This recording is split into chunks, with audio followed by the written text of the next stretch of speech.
காவேரியுடைய கஷ்டம் தெரியாம வீட்டுக்கு வந்து இங்க நிறைய பிரச்சனை பண்ணிட்டு போற மாதிரியே பேசுறாங்க யமுனா. யமுனா இப்படி பேசுறது கங்காவுக்கு கொஞ்சம் கூட பிடிக்கல. அதனால கங்கா இங்க தனியா யமுனாவை வெளியில கூட்டிட்டு வந்து திட்டவும் சொல்றாங்க. என்ன யமுனா, நீ காவேரியுடைய வாழ்க்கைக்காக கவலைப்பட்டு வந்து பேசுறேன்னு நினைச்சேன். ஆனா நீ உன் வாழ்க்கையை காப்பாத்திக்கணுங்கிறதுக்காக இப்படி வந்து பேசுவேன்னு நினைச்சு கூட பாக்கலடி. கடைசியில விஜயும் இங்க காவேரி சேர்ந்து தானே என்னை எதிர்த்து அம்மாவை எதிர்த்து எல்லாரையும் எதிர்த்து யாருக்கும் தெரியாம உனக்கும் இங்க நிவினுக்கு கல்யாணம் பண்ணி வச்சு இந்த வீட்டுல எல்லார்கிட்டையும் திட்டு வாங்கி அசிங்கப்பட்டு கூனி குறுகி நின்னாங்க. அவங்கள பத்தி கொஞ்சம் கூட யோசிக்காம இப்படி வீட்டுக்கு வந்து அவளை இன்னும் மேலும் கஷ்டப்படுத்தணும்னு உனக்கு தோணுச்சு. உன் கூட எல்லாம் பிறந்த அப்படின்னு நினைக்கும் போது எனக்கு அசிங்கமா தாண்டி இருக்கு. இந்த இடத்துல நிக்கவே நிக்காத, இந்த நிமிஷமே இந்த வீட்டை விட்டு வெளியில போ அப்படின்னு சொல்லி திட்டவும் செய்யறாங்க. எங்க யமுனாவுக்கு மனசு ரொம்ப கஷ்டமா போயிடுது. தன்னுடைய அக்கா கங்காவை பார்த்துட்டே இருக்கு. என்ன நீ பார்த்துட்டே இருக்க, நான் இப்படி பேசுவேன்னு எதிர்பார்க்கல. நீ பேசுற ஒவ்வொரு விஷயத்துக்கும் நான் சப்போர்ட் பண்ணி பேசுவேன். அதனால நம்ம என்ன வேணாலும் பேசலாம், கங்காக்கா நமக்கு சப்போர்ட்டா இருப்பான்னு நினைச்சிட்டு வந்தியா? அந்த மாதிரி என்ன இருந்தா இனிமே தூக்கி போட்டுரு. காவேரி செஞ்சது தவறுதான் உன் விஷயத்துல. ஆனா அதுக்காக அவளை நான் பகைச்சுக்கிட்டு எல்லாம் இருக்க முடியாது. அவ வாழ்க்கையில நடக்கிற கஷ்டத்திலையும் நான் பங்கெடுத்துதான் ஆகணும். இந்த நேரத்துல நீ அவளை இந்த மாதிரி பேசுறது எனக்கு கொஞ்சம் கூட பிடிக்கல. ஏமனா, இதே மாதிரி நீ நடந்துகிட்டு இருந்தனா அப்புறம் நிவின் உன்னை விட்டு போறதுக்கான வாய்ப்பு நிறையவே இருக்கு. அதை நீயே ஏற்படுத்திக்காத. உன்னுடைய வாழ்க்கையை சந்தோஷமா வாழ்றதுக்கு தானே கல்யாணம் பண்ண. இல்ல காவேரியை பத்தி நிவின் கிட்ட அதிகமா பேசி பேசி இங்க நிவின் காவேரியை மறக்கவே முடியாத அளவுக்கு பண்ணணும்னு நினைச்சிட்டு இருக்கியா? உன் வாழ்க்கையை காப்பாத்திக்கிறது உன் கையில மட்டும்தான் இருக்கு. இனிமே நிவின் கிட்ட காவேரியை பத்தி நீ பேசாத. நீ பேசுறதுனால தான் நிவினோட மனசும் தடுமாறும். அதை முதல்ல புரிஞ்சு நடந்துக்கோ. இங்க அதுக்கப்புறம் என் வாழ்க்கை போச்சே ஐயோ அம்மான்னு இங்க வந்து கதறதுனால ஒன்னும் ஆக போறதில்ல. உன் வாழ்க்கைய உன் கையில நீ தான் தக்க வச்சுக்கணும். அங்க கல்யாணம் பண்ணி கொடுக்கும்போது விஜய் காவேரி என்ன சொன்னாங்கன்றது உனக்கு ஞாபகம் இருக்குல்ல? உனக்கு ஞாபகம் இருக்கோ இல்லையடி, ஆனா எனக்கு ஞாபகம் இருக்கு. அதுக்கேத்தது போல நடந்தினா உன் வாழ்க்கை உன் கையை விட்டு போகாது. அது உன் கூட என்னைக்குமே நிலைச்சு நிற்கும். ஆனா ஒவ்வொரு நாளும் சந்தேகத்தோட இங்க நிவினை பேசினா நிவின் இந்த வாழ்க்கையே வேணான்னு தூக்கி போட்டு போறதுக்கு ரொம்ப நேரம் ஆகாது. இங்க காவேரி கூட வந்து வாழ்வான்னு நினைக்காத. காவேரி மனசுல விஜய் மட்டும்தான் இருக்காரு. விஜய் கூட தான் அவ சேர்ந்து வாழணும்ன்ற ஒரு ஆசையில இருந்துகிட்டு இருக்கா. அவளோட மனசை காயப்படுத்துற மாதிரி திரும்ப இந்த வீட்டுக்கு பக்கம் வந்துடாத சொல்லி இங்க கங்கா காவேரிக்காக திட்டி இங்க யமுனாவை அனுப்பி விட்டுறாங்க. யமுனா அதே சிந்தனையில வீட்டுக்கும் போறாங்க. இங்க திரும்ப காவேரியை வந்து பாக்குறாங்க.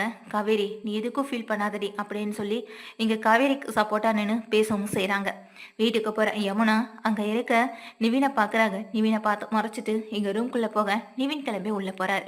உள்ள போற நிவின், என்னாச்சு, எங்க போயிட்டு வந்த அப்படின்னு சொல்லி இங்க கேட்கும்போது அதுக்கு இங்க யமுனாவும் என் வாழ்க்கையில எந்த பிரச்சனையும் வந்துடக்கூடாதுல்ல, அதுக்காக தான் காவேரியை பார்க்க போகணும்னு சொல்றாங்க. காவேரியவா? காவேரி எதுக்கு நீ பார்க்க போனன்னு சொல்லி கேட்க, ஏன் அவளை பார்க்க போறனாலும் உங்ககிட்ட பர்மிஷன் வாங்கிட்டு போகணுமான்னு யமுனா கேட்குறாங்க. யமுனா கேட்கறது இங்க நிவின்க்கு கொஞ்சம் கூட பிடிக்கவே இல்லை. உடனே நிவின் கேட்குறாங்க இங்க யமுனாவை பார்த்து, ஏன் யமுனா, எதுக்காக நீ இப்படி காவேரியை வீடு தேடி போய் கஷ்டப்படுத்திட்டு வர அப்படின்னு சொல்லும்போது, ஓ, நான் அவளை கஷ்டப்படுத்த தான் போனேன்னு நீங்களாவே நினச்சிக்கிட்டீங்க அப்படிதானேன்னு சொல்லி இங்க கேட்க, எதுக்கு இப்படி பிரச்சனை பண்ற மாதிரி பேசுறேன்னு சொல்லி திரும்ப இங்க நிவின் கேட்குறாங்க. இங்க பாருங்க, இங்க காவேரி தனியா இருக்கா, அப்புறம் அவ ரொம்ப கஷ்டப்படுறா, அவளுக்கு ஆறுதலா இருக்கணும்னு சொல்லி திரும்ப அவளை போய் பாக்குற வேலையோ பேசுற வேலையோ வச்சுக்காதீங்க அப்படின்னு சொல்லும்போது இங்க பக்கத்துல நிவின் யமுனாவே பாக்குறாங்க. என்ன, காவேரியை பத்தி பேசினாதான் உங்களுக்கு கோவம் அதிகமாகுமே, அதுக்கு தானே வந்து நிக்கிறீங்க அடிக்கிறதுக்குன்னு சொல்லும்போது, ஆமா, காவேரியை பத்தி பேசினதுக்காகலாம் எனக்கு கோவம் வரல.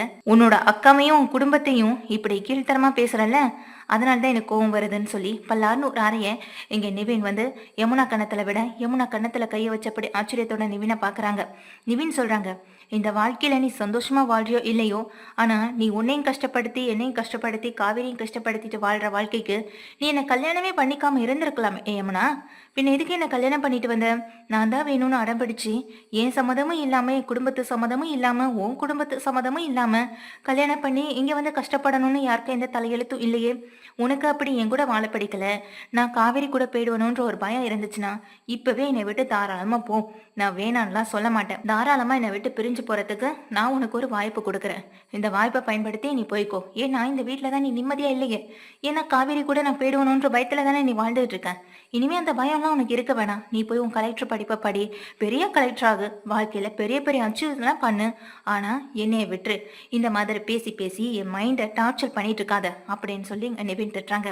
நான் உங்களை விட்டு போயிட்டா நீங்க காவேரி கூட போய் சேர்ந்தலாம் நினைக்கிறீங்களான்னு சொல்லும்போது, நீ என்னை விட்டு போனாலும் போகலனாலும் நான் காவேரி கிட்ட போக போறதில்ல. ஆனா நான் இப்போ ஒரு முடிவு எடுத்திருக்கேன்னு சொல்றாங்க. என்னன்னு கேட்குறாங்க எங்க யமுனா. ஆமா, உன்கிட்ட பக்கத்துல இருந்து ஒவ்வொரு நாள் மைண்ட் டார்ச்சர் அனுபவிச்சு நான் கஷ்டப்பட்டுட்டு இருக்கிறத விட பேசாம ஃபாரின் போகலான்னு முடிவு பண்ணிட்டேன். அதுக்கான ஏற்பாட்டை நான் பார்த்துட்டு இருக்கேன். கூடிய சீக்கிரம் எனக்கு அதுக்கான வேலையெல்லாம் கிடைச்சிரும். நான் உடனே பறந்து போயிடுவேன் அப்படின்னு சொல்லவும் செய்றாங்க. காவேரி வாழ்க்கையில வந்தா போயிட்டா அவ்வளவுதான். அவளை பத்தி பேசுறதுக்கு இனி யாருக்கும் எந்த உரிமையும் இல்லை. அது மட்டும் இல்ல, அவளை பத்தி நான் யோசிக்க கூட இல்லை. இனிமே என்னுடைய லைஃப்பை பத்தி மட்டுமே நான் யோசிக்க போறேன். அதுக்காக நான் ஃபாரின் போக போறேன்னு சொல்லி இங்க நிவின் இறுக்கமா கதவை சாத்தி இழுத்து மூடிட்டு வெளியில போயிடுறாங்க கோவத்தோட. இங்க யமுனா வந்து மனசுடைஞ்சு நிக்கவும் செய்றாங்க. அடுத்த நாள் அங்க காலையிலயும் காவேரி கிளம்பி அங்க ஹால்ல வந்து உட்கார்ந்துருக்கேன். தாத்தா பாட்டிகிட்ட பேசிட்டு இருக்காங்க.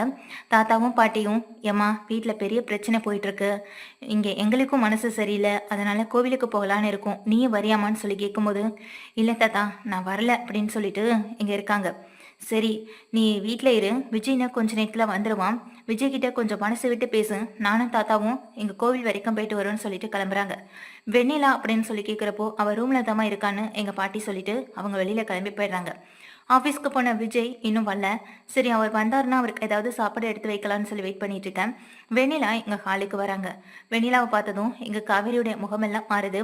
சரி, வேற என்ன பண்றது, அதுக்காக அவங்க கிட்ட கோவத்தை காட்ட முடியாதேன்னு நினைச்சு எங்க காவேரியும் வெண்ணிலாவை கூட்டிட்டு வந்து எங்க உட்கார வைக்கிறாங்க. இங்க பக்கத்துல உட்கார வைக்கிற வெண்ணிலாவை பார்த்துட்டு எங்க காவேரி கேக்குறாங்க, நீங்க ஏதாவது சாப்பிட்றீங்களான்னு சொல்லி கேக்குற.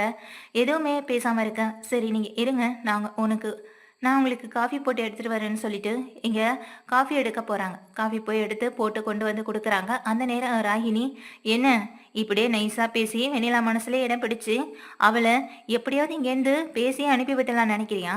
அது மட்டும் நடக்கவே நடக்காது. இவளுக்கு மட்டும் முதல்ல ஞாபகம் வந்துடுச்சு. முதல்ல அவ தான் இந்த வீட்டை விட்டு உன்னை முதல்ல துரத்தி அடிக்கக்கூடிய ஒரு ஆளா இருப்பான். அதை புரிஞ்சு நடந்துக்கோ காவேரி. அந்த நாளுக்காக தான் நானும் காத்துட்டு இருக்கேன். என்னைக்கு இவளுக்கு ஞாபகம் வரும், என்னைக்கு நீ இந்த வீட்டை விட்டு போக போறேன்னு எனக்கு தெரியவே இல்லை. அது நடக்கிற வரைக்கும் நானும் அஜியும் இங்கே தான் இருப்போம் அப்படின்னு இங்க ராயினி சொல்லிட்டு இருக்காங்க. இவ என்னமோ பேசிட்டு போறான்னு சொல்லிட்டு காஃபி போட்டு கொண்டு வந்து இங்க வெண்ணிலாவுக்கும் காவேரிக்கும் கொண்டு வந்து காஃபி வைக்கிறாங்க. காஃபி 2 பேருக்கும் தானா, எனக்கெல்லாம் கிடையாதான்னு சொல்லி கேட்கும்போது இங்க காவேரி எதுவுமே பேசல இங்க ராகினி கிட்ட. உடனே காவேரிக்கு ஒரு ஃபோன் கால் வருது. சரி ஃபோன் எடுத்து பேசுவோம்னு சொல்லிட்டு வேகமா இங்கேருந்து கிளம்பி போக இங்க ராகினி கொஞ்ச நேரம் நின்றுட்டு வெண்ணிலாவை பார்த்துட்டு, இங்க வெண்ணிலா, நீ என்னைக்கு உனக்கு ஞாபகம் வருதோ அன்னைக்கு இருக்குடி இந்த காவேரிக்கு கச்சேரி. ஆனா அதுக்காக உன்னை இந்த வீட்டுல நான் வாழ விட்டுற மாட்டேன். ஏன்னா இந்த வீட்டுல நான் எதுவுமே இல்லாத ஒரு ஆளா இருந்துகிட்டு இருக்கேன்னு அந்த கங்கை நசிங்கப்படுத்திட்டு போனால, அவளுக்கு முன்னாடி இந்த சொத்து எல்லாத்தையும் அஜய் பேருக்கு மாத்தி வீட்டோட மகாராணியா நான் இருந்து காட்டுறேன்.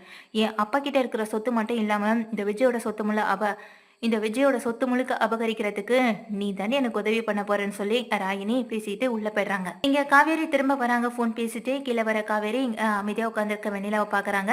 காஃபியை குடிங்க வெண்ணிலா அப்படின்னு சொல்லி காஃபி எடுத்து கொடுக்க வெண்ணிலா காஃபியை குடிச்சிட்டு இருக்காங்க. இங்க காவேரி எடுத்து காஃபி குடிச்சிட்டு அதுக்கப்புறமா இங்க வெண்ணிலாவை கொண்டு அங்க ரூம்ல படுக்க வச்சுட்டு எங்க ஹால்ல வந்து உட்காராங்க. ஹால்ல வந்து உட்கார எங்க காவேரிக்கு தலையெல்லாம் ரொம்ப சுத்த ஆரம்பிக்குது. என்னாச்சு, நான் என்ன பண்ணேன், என்னாச்சு, ஏன் இப்படி தலை சுத்துது அப்படின்னு தெரியாம ரொம்ப புலம்பி போயிட்டு உட்கார்ந்துட்டு இருக்காங்க. அப்பதான் இங்க விஜய் வந்து வீட்டுக்குள்ள என்ட்ரி ஆகுற. விஜய், காவேரி நீ இங்கதான் இருக்கியா, ஏன் இப்பெல்லாம் நீ ஆபீஸ் வரமாட்ற, நான் உங்ககிட்ட பேசணும், டைம் ஒதுக்கணும்னு நினைக்கிறேன். வெண்ணிலா வந்ததுக்குல இருந்து உங்ககிட்ட பேசுறதுக்கு எனக்கு டைமே கிடைக்க மாட்டேதுமா. இங்க பாரு, வெண்ணிலாவுக்கு ஹாஸ்பிட்டல் கூட்டிட்டு போயிட்டு வந்தேன். அன்னைக்கு கூட உங்ககிட்ட பேச முடியாம வெண்ணிலாவை ஹாஸ்பிட்டல் திடீர்னு கூட்டிட்டு போயிட்டேன். இப்போ திடீர்னு பிசினஸ் மீட்டிங்னு சொல்லி எங்க ஆபீஸ்ல இருந்து போன் வந்தது. ஆபீஸ்ல சரியா வேலை கூட நடக்க மாட்டேதுன்னு இல்லைன்னதும் நீயாவது வரலாம்ல, எனக்கு உதவி பண்ணலாம்னு சொல்லி இங்க பேசுறப்போ எங்க ஹாலில் அப்படியே மயங்கி கிடக்கிற காவேரியை பாக்குறாங்க. என்னாச்சு, ஹாலில் எதுக்கு இவ படுத்திருக்கான்னு சொல்லி காவேரி பக்கத்துல வராங்க. விஜய் வந்து காவேரியை தூட்டி பிடிச்சு பாக்குறாங்க. இங்க காவேரிக்கு வந்து நிதானமே இல்லை, மயங்கி போயிருக்காங்க. என்னாச்சுமா, கிளம்புன்னு சொல்லி கிளப்பி பாக்குறாங்க. காவேரி கிளம்புற மாதிரி இல்லை. ஓடி வந்து தண்ணி தெளிச்சு பாக்குறாங்க. தாத்தா பாட்டின்னு கூப்பிட்டு பாக்குறாங்க. வீட்டுல யாருமே இல்லை. உள்ள இருக்க ராயினி தான் வெளியில வேகமா ஓடி வராங்க. ராயினி வந்து என்னாச்சு அப்படின்னு சொல்லி கேக்குறப்போ, இந்த வீட்டுல நீ தானே இருந்துட்டு இருந்த, காவேரி என்ன பண்ண அப்படின்னு சொல்லி ரொம்ப கோபமா கேக்குறாங்க. விஜய் கேட்ட உடனே எங்க வெண்ணிலா, நானா, இப்ப வரைக்கும் காவேரி நல்லா தானே பேசிக்கிட்டு இருந்தா, அப்புறம் என்ன திடீர்னு அவ வேணும்னு நடிக்கிறான், இந்த சிம்பத்தி எல்லாம் கிரியேட் பண்ணணும் அப்படின்றதுக்காக தான் இந்த மாதிரி ஆக்டிங் பண்ணிட்டு இருக்கான். பேசாம அவளை தண்ணி ஊற்றி கலப்புறதை விட்டுட்டு இங்கே இங்கே இருங்க, என்னுடைய டெக்னிக்கை யூஸ் பண்ணுறேன்னு சொல்லி பக்கத்தில் வர, போதும் நிறுத்து, தள்ளியே நில்லு, அவளுக்கு இப்போ என்னாச்சுன்னு எனக்கு தெரிஞ்சாகணும், இப்போ நீ உண்மையை சொல்ல போறியா இல்லையான்னு சொல்லி இங்கே கேட்கவும் செய்ய, ஐயோ நான் தான் சொல்கிறேன்ல, சத்தியமாக அவளை நான் எதுவுமே செய்யலை, இப்போ வரைக்கும் நல்லா தான் என்கிட்ட பேசிக்கிட்டு இருந்தா அப்படின்னு சொல்கிறாங்க. என்னாச்சு, ஏன் திடீர்னு மயங்கி விழுந்துட்டான்னு சொல்லி காவேரியை பற்றி யோசிக்கவும் செய்கிறாங்க ராகினி. என்னாச்சுன்னு தெரியலையே, சரி ஹாஸ்பிட்டல் போகும்னு சொல்லி எங்கள் காவேரி ஹாஸ்பிட்டல் தூக்கிட்டு போகிறதுக்குள்ளே வாயெல்லாம் நுர தள்ளி வந்துடுது. இதை பார்த்து எங்கள் விஜய்க்கு பயங்கர அதிர்ச்சி ஆகுது. என்னாச்சுமா உனக்கு, என்னாச்சு அப்படின்னு சொல்லி ரொம்ப பயப்படுறாங்க, பதட்டப்படுறாங்க, அழுகவும் ஆரம்பிச்சிடுறாங்க. எங்கள் காரில் தூக்கி போட்டு வேகமாக அவசரமாக ஹாஸ்பிட்டலுக்கு ஓடவும் செய்கிறாங்க. அங்கே ஓடி பார்த்தா அங்கே ஹாஸ்பிட்டலில் காவேரியை செக் பண்ணி பார்க்குறாங்க. என்னாச்சு, ஏன் இவங்க அளவுக்கு அதிகமான டேப்லெட் சாப்பிட்ருக்காங்க, டேப்லெட் சாப்பிட்டதுனால தான் இவங்களுக்கு இந்த மாதிரி ஆயிருக்கு, நல்ல வேலை சரியான நேரத்தில் கொண்டு வந்ததுனால இவங்களை காப்பாற்ற முடிஞ்சதுன்னு சொல்லும்போது எங்கள் விஜய்க்கு பயங்கர அதிர்ச்சி. எங்கள் காவேரி அந்த அளவுக்கு டேப்லெட் போடுற ஆளும் கிடையாது, அவள் ரொம்ப மனசளவில் தைரியமாக இருக்கிற ஆள், அவள் டேப்லெட் போடுற அளவுக்கு பிரச்சனைகள் எதுவுமே நடக்கலை. அப்போ இது எதுவுமே அவளுக்கு தெரியாமல் நடந்த ஒரு விஷயமா தான் இருக்கும். வீட்டில் ராகினி மட்டும்தானே தனியாக இருந்தா, அதான் எங்கள் காவேரியை பழி வாங்கணுங்கிறதுக்காக தான் அவள் தான் இங்கே மாத்திரையை கலந்து கொடுத்துருக்கணும் அப்படின்னு சொல்லி இங்கே யோசிக்கவும் செய்கிறாங்க. நேராக ரொம்ப கோவமாக வீட்டுக்கு வராங்க. தாத்தா பாட்டி விஷயம் தெரிஞ்சு தாத்தா பாட்டியை அங்கே ஹாஸ்பிட்டலில் இருக்க வச்சுட்டு வீட்டுக்கு வர விஜய் இங்கே கேட்குறாங்க ராகினியை கூப்பிட்டு. ராகினி அஜய் 2 பேருமே விஜய் முன்னாடி வந்து நிற்க, என்ன பண்ணீங்க என் காவேரிக்கு மாத்திரை கலந்து கொடுத்தது நீ தானே, உண்மையை சொல்ல போறியா இல்லையான்னு சொல்லி எங்க விஜய் வந்து அஜயை போட்டு அடின்னு அடிக்கிறாங்க. நான் தான் சொல்றேன்ல, நான் செஞ்சேன்னு சொல்லிட்டு போயிடுவேன், செய்யாத ஒரு விஷயத்த ஒத்துக்க வச்சு அது மூலமா நீங்க காரியத்தை சாதிக்கணும்னு நினைக்காதீங்க, நான் செய்யல அவ்வளவுதான் அப்படின்னு சொல்லிட்டு இங்க அஜயை வந்து இழுத்துக்கிட்டு உள்ள ரூம்க்கு போயிடுறாங்க. சே, அப்போ காவேரி கண்டிப்பா மாத்திரை சாப்பிட்ருக்க மாட்டா, யார் மூலமா நடந்திருக்கும், யார் இப்படி செஞ்சிருப்பான்னு விஜய் ரொம்ப குழப்பத்துல இருக்காங்க. அந்த நேரம் எங்க சரி வெண்ணிலா தனியா இருக்கா, நம்ம அவளையும் கூட்டிட்டு ஹாஸ்பிட்டல் போவோம், அவளையும் இந்த வீட்டில் விட்டுட்டு போறது சேஃபா இருக்காது, இந்த ராகினி எப்ப வேணாலும் எப்படி வேணாலும் நடந்துக்கலாம், முதல்ல காவேரி கண்மொழிக்கட்டும், அதுக்கப்புறம் என்ன நடந்ததுன்றத அவள்கிட்ட கேட்டுக்கலாம், அவளுக்கு மட்டும் ஏதாவது ஒன்னாச்சு இந்த ராகினி ஆச்சு சும்மா விட மாட்டேன்னு ரொம்ப கோவப்பட்டு எங்க விஜய் என்ன பண்றாங்க, வெண்ணிலாவை கூட்டிட்டு வரதுக்காக உள்ள போறாங்க. உள்ள போற எங்க விஜயை பார்த்ததும் வெண்ணிலா டக்குன்னு எதையோ மறைக்கிற மாதிரி அவங்களுக்கு தோணுது. சரி வா வெண்ணிலா போகலாம் ஹாஸ்பிட்டலுக்குன்னு சொல்லி எங்க வெண்ணிலாவை கையை பிடிச்சி வெளியில கூட்டிட்டு வராங்க விஜய். கூட்டிட்டு வர விஜய் கார்ல உட்கார வச்சுட்டு, சரி நீ உள்ளே இரு, நான் போய் உன்னுடைய மெடிக்கல் ரிப்போர்ட்ல எடுத்துட்டு வரேன், உனக்கும் அப்படியே டாக்டர் கிட்ட பார்த்துட்டு வரலாம்னு சொல்லி எங்க வெண்ணிலா கிட்ட பேசிட்டு அவங்கள கார்ல உட்கார வச்சுட்டு உள்ள நேரா ரூம்க்கு வேகமா ஓடி வராங்க. அப்படி வெண்ணிலா என்ன மறைச்சான்றத அந்த பெட்டுக்கு கீழே எடுத்து பார்த்தா அதுல டேப்லெட்ஸ் நிறைய இருக்கு. அந்த டேப்லெட்ஸ் எல்லாத்தையும் போட்டதே என் வெண்ணிலா தான். வெண்ணிலாவா இங்க காவேரியோட காஃபில இங்க டேப்லெட்டை கலந்து கொடுத்தது அப்படின்ற மாதிரி விஜய்க்கு தோணவும் செய்யுது. ஆமா, இவ இதுக்கு இதை செஞ்சிருக்கணும், அவ இப்படியெல்லாம் செய்யறானா, அப்போ அவளுக்கு எல்லாமே ஞாபகம் வந்துடுச்சா, இல்ல ஞாபகம் வராதது போல இங்க வீட்டுல எல்லாருக்கிட்டையும் நடிச்சிட்டு இருக்காளா அப்படின்னு எல்லா சந்தேகமும் வருது. அந்த டேப்லெட்டை எடுத்துட்டு இங்க விஜய் எதுவுமே பேசாம ரொம்ப கோவத்தோட வண்டியை ஓட்டுறாங்க. நேரம் ஹாஸ்பிட்டல் போறாங்க. ஹாஸ்பிட்டல் போனா எங்க காவேரியை வந்து வச்சிருக்க அந்த இடத்துக்கு போயிட்டு தாத்தா பாட்டிகிட்ட கேட்குறாங்க. என்ன தாத்தா, என்ன பாட்டி சொன்னாங்க அப்படின்னு கேட்குறப்போ, இன்னும் டாக்டர் எதுவுமே சொல்லலைடா, உள்ள ட்ரீட்மெண்ட் எடுத்துட்டு இருக்காங்க, காவேரி ஏன் இப்படி பண்ணா, எதுவாக இருந்தாலும் நம்ம கிட்ட பேசியிருக்கலாம்ல, அவளை நம்மளா கூட்டிட்டு வர சொன்னோம், இந்த வெண்ணிலாவை அவளா கூட்டிட்டு வந்தா, இப்போ அவளே கஷ்டப்பட்டு அவள் மாத்திரை சாப்பிட்ற அளவுக்கு என்னடா நடந்துச்சுன்னு சொல்லும்போது, கண்டிப்பாக காவேரி சாப்பிட்ருக்க மாட்டா பாட்டி, இதுக்கு பின்னாடி ஏதோ ஒரு விஷயம் இருக்கு, அது என்னன்னு நானும் கண்டுபிடிக்காம விட மாட்டேன்னு சொல்லி வெண்ணிலாவை முறைச்சு பார்க்குறாங்க. வெண்ணிலா அப்படியே அங்கே படுத்திருக்க காவேரியை முறைச்சு பார்த்துட்டே நிற்கிறாங்க. என்னடா என்னாச்சு நீங்கள் தாத்தாட்ட கேட்க, தாத்தாவை கூப்பிட்டு தனியாக எல்லா விஷயத்தையும் சொல்ல தாத்தாவுக்கு ரொம்ப அதிர்ச்சி ஆகுது. என்னடா விஜய் சொல்கிறேன், வெண்ணிலாவா அப்படின்னு அதிர்ச்சி ஆகுறாங்க. ஆமாம் தாத்தா, இப்போ அதை பற்றின எல்லா விஷயத்தையும் கண்டுபிடிக்கிறதுக்காக தான் அவளை இப்போ நான் ஹாஸ்பிட்டலுக்கு கூட்டிகிட்டு வந்திருக்கேன் அப்படின்னு சொல்லிட்டு, சரி வா வெண்ணிலா, தாத்தா நீங்களும் வாங்க, பாட்டி நீங்கள் காவேரியை பார்த்துக்கோங்க, டாக்டர் வந்து என்ன சொன்னாலும் உடனே என்னை கூப்பிடுங்கன்னு சொல்லி இங்கே பாட்டிகிட்ட விட்டுட்டு நேராக வந்துடுறாங்க. அதுக்குள்ளே வீட்டில் விஷயம் தெரிஞ்சு சாரதா, அதுக்கு பிறகு அங்கே யமுனாவிலேருந்து எல்லாமே எங்கள் ஹாஸ்பிட்டல் வந்துடுறாங்க. தாத்தாவை தனியாக கூட்டிகிட்டு போகிற விஜய் வெண்ணிலாவையும் கூட்டிகிட்டு போகிறாங்க. மேடம் நான் சொன்ன பொண்ணு இவங்க தான் அப்படின்னு சொல்கிறாங்க. என்னாச்சு இவங்களுக்குன்னு சொல்லி விஷயத்தை கேட்க, இதான் நாங்கள் இப்போதைக்கு 2-3 டாக்டர் கிட்ட பார்த்துற ரிப்போர்ட் கூட எந்த முன்னேற்றமும் இல்லை, அதான் இவங்களுக்கு என்ன ட்ரீட்மெண்ட் கொடுக்கலான்னு நீங்களே சொல்லுங்கன்னு சொல்லி கேட்குறப்போ, இவங்களுக்கு ஆக்சிடென்ட் ஆகி 2 வருஷம் இருக்கும்ல, சரி அந்த ஆக்சிடென்ட்ல எல்லாம் மறந்துட்டாங்கன்னு சொல்கிறீங்க, பேசாமல் இவங்களுக்கு கரண்ட் ஷாக் கொடுக்கறது சரியாக இருக்குன்னு தோணுதுன்னு டாக்டர் சொல்கிறாங்க. இங்கே வரதுக்கு முன்னாடியே டாக்டர் கிட்ட பேசிட்டு தான் எங்கள் விஜயும் வந்திருக்காங்க. விஜய் சொன்னதை வச்சு அந்த டாக்டர் வெண்ணிலா முன்னாடி சொல்லும்போது வெண்ணிலாக்குள்ளே கொஞ்சம் பயம் வருது. இதை தாத்தா கவனிக்கிறாங்க, அதே நேரம் விஜய் கவனிக்கிறாங்க. சரிங்க டாக்டர், அப்போ நீங்கள் இவங்களை கூட்டிகிட்டு போய் ட்ரீட்மெண்ட் பாருங்கள், அப்போ தான் இங்கே வெண்ணிலாவுக்கு ஞாபகம் வரும். வெண்ணிலாவுக்கு ஞாபகம் வந்தால் எனக்கு அதுவே சந்தோஷம் தானே. சரிங்க டாக்டர், உள்ளே கூட்டிகிட்டு போங்கன்னு சொல்லும்போது வெண்ணிலா அடம் பிடிக்கிறாங்க, போக மாட்டேன்னு. என்ன வெண்ணிலா, இவ்வளோ நாள் ட்ரீட்மெண்ட் போனப்போ பேசாமல் அமைதியான தானே இருந்தேன். கரண்ட் ஷாக்னு சொன்னது உனக்கு புரியுதா என்ன? உனக்கு தான் எதுவுமே ஞாபகம் இல்லையே அப்படின்னு சொல்லி இங்கே விஜய் சொல்லவும் செய்கிறாங்க. டாக்டர், நீங்கள் இவங்களை உள்ளே கூட்டிகிட்டு போய் ட்ரீட்மெண்ட் பாருங்கள். சீக்கிரமாக இவங்களுக்கு எல்லாமே ஞாபகம் வரணும் அப்படின்னு சொல்லும்போது, அதுவும் எல்லாமே ரெடியாக இருக்குது. ஆல்ரெடி ஒரு பேஷண்ட்டுக்கு இப்போ தான் நாங்கள் அந்த கரண்ட் ஷாக் கொடுத்து அனுப்பி விட்டுருக்கோம். அவங்க எப்படியும் குணமாயிடுவாங்க. அந்த நம்பிக்கையில் கரண்ட் ஷாக் நிறையாவே தான் கொடுத்தோம். இந்த பொண்ணுக்கும் கொடுக்கறதுனால எங்களுக்கு எந்த ஆட்சேபனையும் இல்லை. சரி கூட்டிகிட்டு போங்க மேடம் அப்படின்னு சொல்கிறப்போ, இல்லை நான் வரமாட்டேன்னு சொல்கிறாங்க. இதை பார்த்து விஜய் எங்கள் வெண்ணிலா பார்த்துட்டே இருக்கேன். மேடம் அவங்க அப்படி தான் சொல்லுவாங்க, நீங்கள் கூட்டிகிட்டு போங்கன்னு கம்பல் பண்ணி அனுப்பி வைக்க பார்க்குறாங்க. எங்கள் வெண்ணிலாவை பிடிச்சி இழுக்கும் போது ஐயோ என்னை விடுங்கன்னு சொல்லி சத்தம் வைக்க அங்கே இருக்க எல்லாருமே ஓடி வராங்க எங்கள் வெண்ணிலா இருக்கிற இடத்துக்கு. பார்த்து எல்லாருமே அதிர்ச்சியில் நிற்க. அப்போது உனக்கு எல்லாமே ஞாபகம் இருக்கு அப்படிதானு சொல்லி விஜய் கேட்க, ஆமா எனக்கு எல்லாமே ஞாபகம் இருக்கு.